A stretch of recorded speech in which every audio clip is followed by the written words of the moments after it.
Hello everyone, I am Vikram Verma. आज हम लोग एक कंसेप्ट जानेंगे कि थ्री फेज इंडक्शन मोटर में, है ना, जब थ्री फेज इंडक्शन मोटर में तीन फेज में से यदि आपका कोई एक फेज ब्लोन आउट हो जाता है तो क्या होगा, है ना, समझिएगा।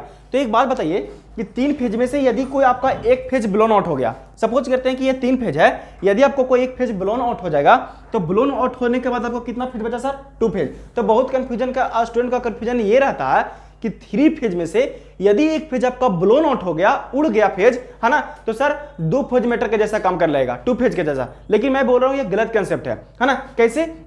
यदि आपका एक फेज ब्लोन आउट हो गया तो आपको दो फेज बचा, तो दो फेज में से एक फेज आपको इंटर करेगा और दूसरा करंट से बाहर जाएगा। तो ऐसे को बोलते हैं हम लोग सिंगल फेजिंग, ना कि टू फेज मोटर, है ना। ऐसे कंडीशन को बोलते हैं सिंगल फेजिंग, एक से करंट इंटर करेगा और दूसरे से लीव करेगा। तो अब बात यहां पर बनती है कि सर होगा क्या? तो यहां पर दो केस बनता है कि आपका पहले से मोटर स्टॉप है या रन कर रहा है। तो केस वन में ले रहा हूं कि यदि आपका मोटर स्टार्ट है, मतलब मोटर बंद है अभी, है ना, और उसको हम लोग स्टार्ट कर रहे हैं, तो यदि स्टार्टिंग के दौरान यदि आपका ऐसा हो जाता है, ब्लोन आउट हो जाता है, स्टार्टिंग के दौरान ही ब्लोन आउट हो गया, तो वहां पर आपका मोटर स्टार्ट नहीं होगा। क्यों? क्योंकि आप लोगों को पता है कि सर आपको बता रहे हैं कि आप सिंगल फेजिंग हो गया, एक फेज तो ब्लोन आउट हो गया, बचा दो फेज, मतलब ये सिंगल फेजिंग हो गया। और सिंगल फेजिंग मतलब आप लोगों को पता है कि सिंगल फेज इंडक्शन मोटर का आपको स्टार्टिंग टॉर्क जीरो होता है, मतलब मोटर स्टार्ट ही नहीं होगा, है ना।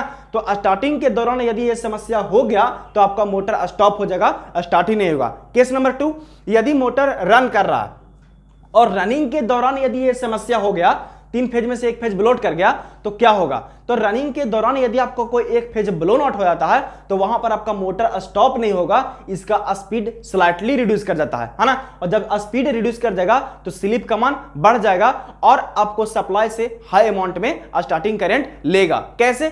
अब मान के चलिए कि आपको एक बैलगाड़ी है ना, तो मान के चलिए कि तीन बैल एक आपको गाड़ी को मतलब टान रहा है, खींच रहा है। तो यदि तीन बैल में से एक बैल सपोज करते हैं आपको बीमार पड़ गया तो उसको आपने हटा दिया, राइट, तो बचा कितना? दो बैल। तो सर अभी भी लोड वही है जो आपका बैलगाड़ी पर लकड़ी है, तो सर लोड तो कमा नहीं, तो आपको दो ही बैल को संभालना है। तो सेम उसी तरीका से कि सर इसके क्रॉस भी लोड जो है, आपको लोड तो सेम है, तो लोड को मेंटेन करने के लिए आपको सप्लाई से हाई अमाउंट में करंट ड्रा करता है। तो ये आपको आरके राजपूत के अंदर दो तीन क्वेश्चन लगातार मिलेगा जो कि बहुत इंपॉर्टेंट है। आई मीन ये वीडियो आपको अच्छा लगा होगा। Thank you.